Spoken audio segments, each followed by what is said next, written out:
Assalamualaikum warahmatullahi wabarakatuh. Saya Rahmat Hidayatullah, Fakultas Ekonomi Islam, semester 6. Kali ini saya akan menjelaskan tentang obligasi. Obligasi adalah surat hutang yang diterbitkan oleh entitas pemerintahan atau perusahaan dengan jangka waktu tertentu. Obligasi dibedakan dalam beberapa jenis. Yang pertama, obligasi dapat ditinjau dari segi cara pengalihan. Obligasi ini terbagi menjadi dua jenis. Yang pertama, obligasi atas unjuk. Ciri-cirinya, yang pertama, nama pemilik tidak tercantum dalam sertifikat obligasi.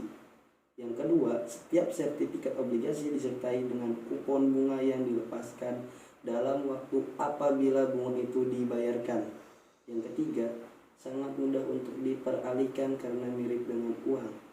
Yang keempat, kertas sertifikat obligasi dibuat dari bahan dengan kualitas tinggi seperti halnya kertas untuk pembuatan uang. Yang kelima, bunga dan pokok obligasi. Yang keenam, kupon bunga dan sertifikat obligasi yang rusak dapat dimintakan penggantian, dan kupon bunga yang sertifikat obligasi yang hilang tidak dapat dimintakan penggantian. Yang kedua, obligasi atas nama. Obligasi atas nama ini pemilik tercantum dalam sertifikat obligasi beserta kupon bunga. Dan untuk bunga, nama pemilik tidak tercantum dalam sertifikat obligasi. Nama dan alamat pemilik dicatat di perusahaan emiten untuk memudahkan dalam pengiriman bunga. Dan untuk pokok dan bunga, nama pemilik tercantum dalam sertifikat obligasi, akan tetapi ada kupon dan bunga langsung disampaikan kepada pemilik. Kemudian, obligasi ditinjau dari segi jaminan. Obligasi ini terbagi menjadi dua lagi. Yang pertama, obligasi dengan jaminan.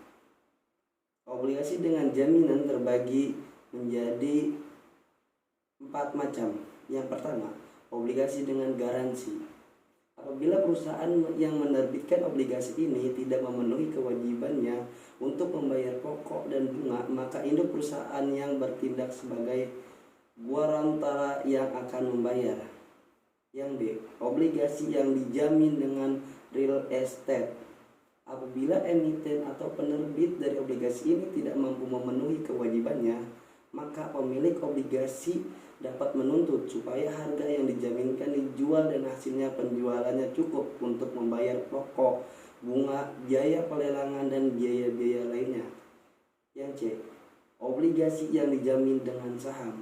Obligasi yang dijamin dengan efek yang dimiliki emiten dalam bentuk portofolio. Yang D, obligasi yang dijamin dengan peralatan. Obligasi ini dijamin dengan ekumen yang dimiliki oleh emiten yang digunakan untuk usaha sehari-hari dari emiten yang bersangkutan. Misalnya pesawat untuk perusahaan penerbangan. Yang kedua, obligasi tanpa jaminan. Obligasi tanpa jaminan ini terbagi menjadi dua. Yang pertama, debentur bond. Jenis obligasi ini adalah obligasi yang tidak dapat secara khusus mengagungkan asetnya. Obligasi seperti ini biasanya obligasi milik pemerintahan. Yang dua, subordinate debenture.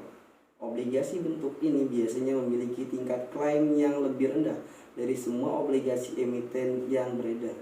Dengan demikian, obligasi ini merupakan obligasi yang tingkat kelemahannya paling rendah. Karena itu biasanya bunganya lebih tinggi dan seringkali dikaitkan dengan penukaran. Yang C,